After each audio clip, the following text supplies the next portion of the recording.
Chaque jour, du lundi au samedi, suivez le journal du Scoop FM à 18h30, 21h30, 8h juste, 12h30 et 16h juste sur la 98.5 MHz Kipushi 24 Radio, la chaîne partenaire. Scoop FM, la neutralité réelle.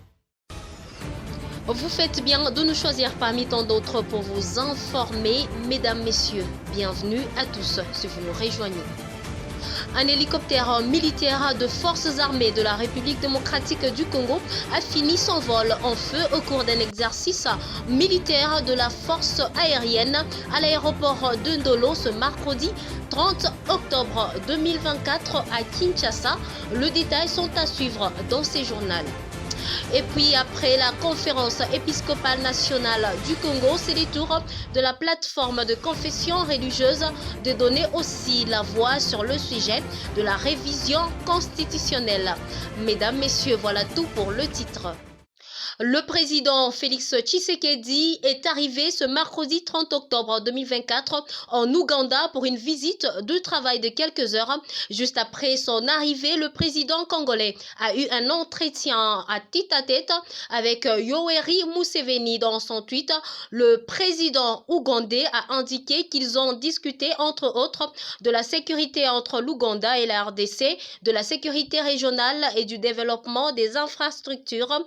Cette rencontre s'inscrit dans un contexte où le défi sécuritaire demeure passant et une collaboration étroite entre la RDC et l'Ouganda est jugée indispensable pour assurer la paix et la stabilité dans la région.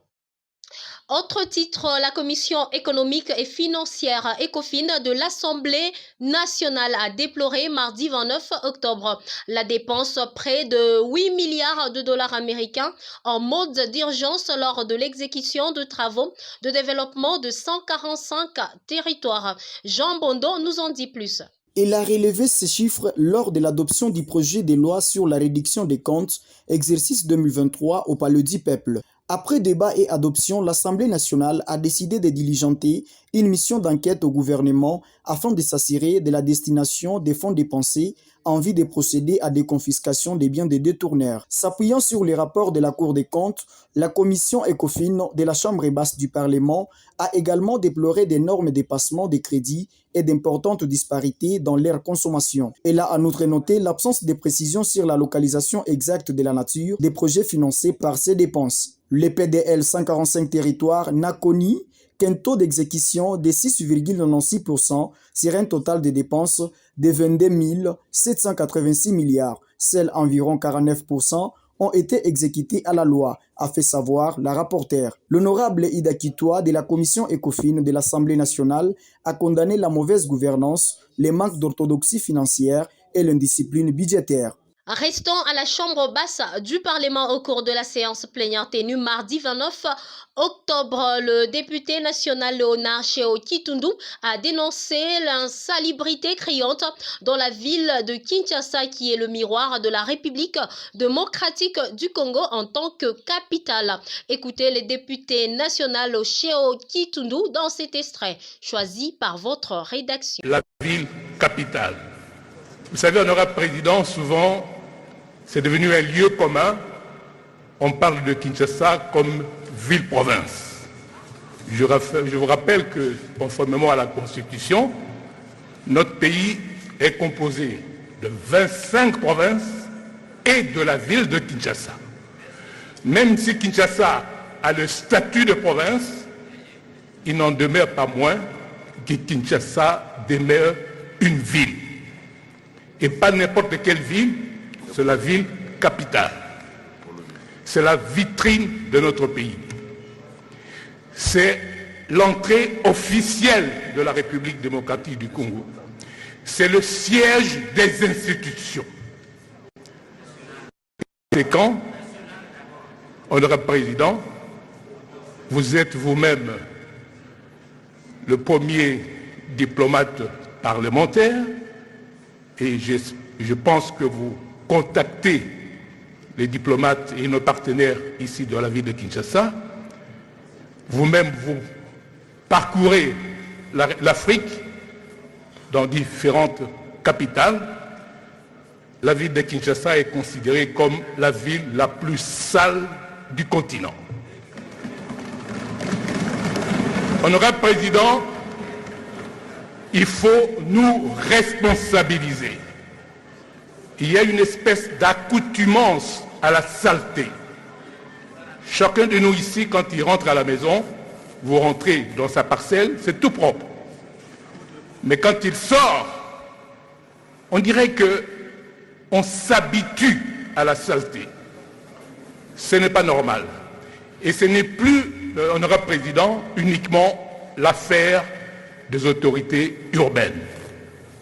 Je crois que la question de l'assainissement de la ville de Kinshasa nous concerne tous, parce que cette ville, c'est notre ville à nous.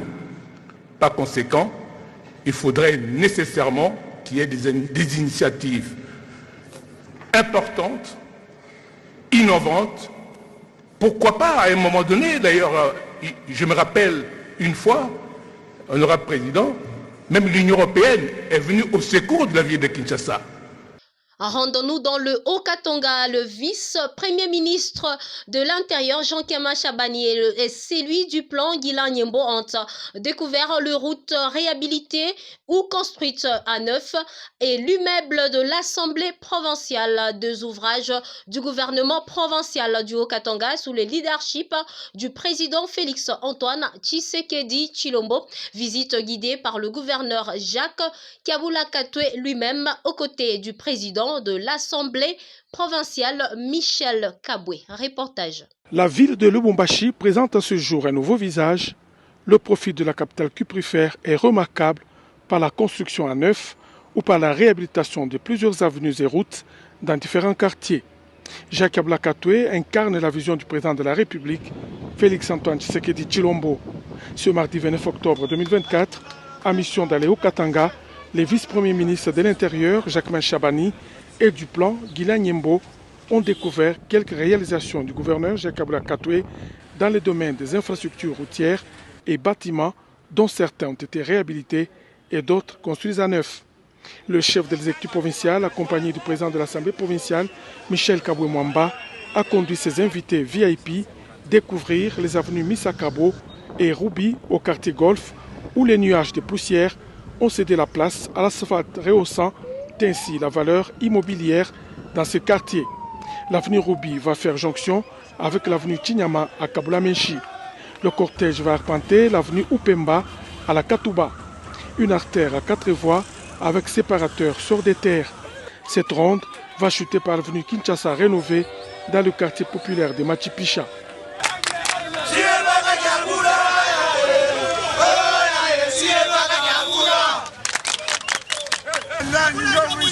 Lokola Fati Beto Mokonzi, Yamoka Congo, Lokola Jacques Kabula, Azosala, la vision, il y a chef de l'État, Namoni, la PC, même le président de la République, Cette détermination du gouverneur Jacques Kabula Katwe dans la reconstruction de la province lui a valu les encouragements de ses visiteurs des marques. A noter que les routes présentées au vice-premier ministre ne sont que des échantillons. Par après, Jacques Chabani et Guilain Nyembo ont visité le futur siège de l'Assemblée provinciale du Haut-Katanga. Tour à tour, ils passeront par les différents bureaux de cet imposant bâtiment qui s'étend sur plus de 8000 m². La visite guidée s'est terminée par la somptueuse salle de plénière. Avant de quitter Lubumbashi, cette visite des infrastructures de la capitale du cuivre aura certainement donné une vue générale aux membres du gouvernement central sous le travail qu'abattent Jacques Kabula Katwe et son gouvernement sous le leadership du président de la République, Félix Antoine Tshisekedi Tshilombo, dans le Haut-Katanga. Je l'ai annoncé en début de ces journaux, mardi 29 octobre, la cellule de communication de la plateforme qui regroupe les confessions religieuses en dehors de catholiques et de protestants a invité à l'issue de sa plénière les acteurs politiques et de la société civile à la responsabilité et à dépassionner le débat. Suivez. Cette invitation vise notamment à préserver la cohésion nationale et l'unité nationale. Par ailleurs, la même source indique que la plénière de la plateforme de confession religieuse qui s'est réunie sous la présidence de son éminence, l'archevêque Ediba Yamapia a décidé d'organiser un forum qui va rassembler les intelligences de confessions religieuses afin de mieux éclairer sa religion sur la question de la révision ou les changements constitutionnels. Parallèlement, l'ASENCO s'est opposé à cette démarche qui souligne être dangereuse pour le pays sur notamment le plan social, sécuritaire et politique. L'opposition ainsi qu'une partie de la société civile se sont aussi affichés en faux contre cette initiative de la révision constitutionnelle soulevée par l'UDPS, parti au pouvoir. Augustin Kabouya, secrétaire général de cette formation politique, a au cours d'une matinée politique annoncé qu'ils vont se mobiliser pour sensibiliser la population sur le bien fondé de la révision constitutionnelle. Bien au-delà, le chef de l'État s'adressant aux Congolais à Kisangani a plutôt émis le vœu de doter au pays une constitution qui répond aux réalités congolaises. En bref, mercredi 30 octobre 2024, un hélicoptère de forces armées de la République démocratique du Congo s'est écrasé à l'aéroport de Ndolo, situé dans la commune de Barumbu, au nord de Kinshasa. Selon les informations recueillies par l'agence congolaise de presse, les circonstances précises de l'accident n'ont pas encore été éclaircies. Le bilan humain est lourd. 2 militaires ont perdu la vie, tandis qu'un troisième occupant a survécu, d'après le gouverneur, d'après le bourgmestre de Barumbu, voulais-je dire. Rendons-nous à Kasumbalesa avant de clôturer ces journaux. Plusieurs chantiers sont ouverts dans la ville frontalière de Kasumbalesa. Le cas d'une nouvelle sous-station qui va desservir toute la population en énergie électrique. Quel est l'état de lieu de l'avancement de travaux? Le journaliste Sito Kumba, qui suit de près ces dossiers, s'est entretenu avec Christian Mouchampa. Confrère Sito Kumba, bonjour. Bonjour Christian Mouchampa. Il y a plusieurs chantiers ouverts ici dans la ville de Kasumbalesa, notamment la nouvelle construction d'une sous-station. Où en est-on par rapport à l'évolution des travaux? Oui, ça avance, c'est déjà à 90%.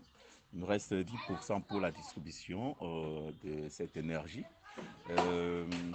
C'est quelque chose à Kasumbalesa, ça va pallier beaucoup de problèmes, surtout des problèmes de délestage. Je vous rappelle que Kasumbalesa est ravitaillé en énergie par la Zambie.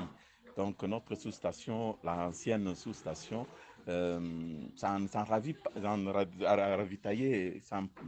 n'alimente pas les besoins de la population de Kasumbalesa.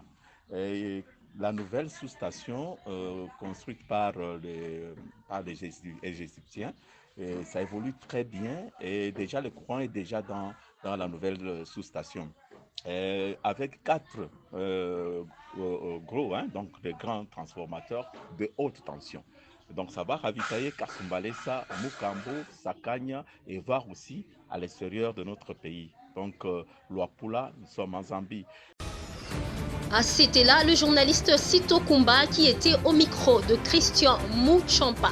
Mesdames, Messieurs, c'est par ici que nous mettons un point à ces radios-journal réalisés par l'ensemble de la rédaction sous l'appui technique de Steve Micha. Quant à moi, je vous retrouve très prochainement.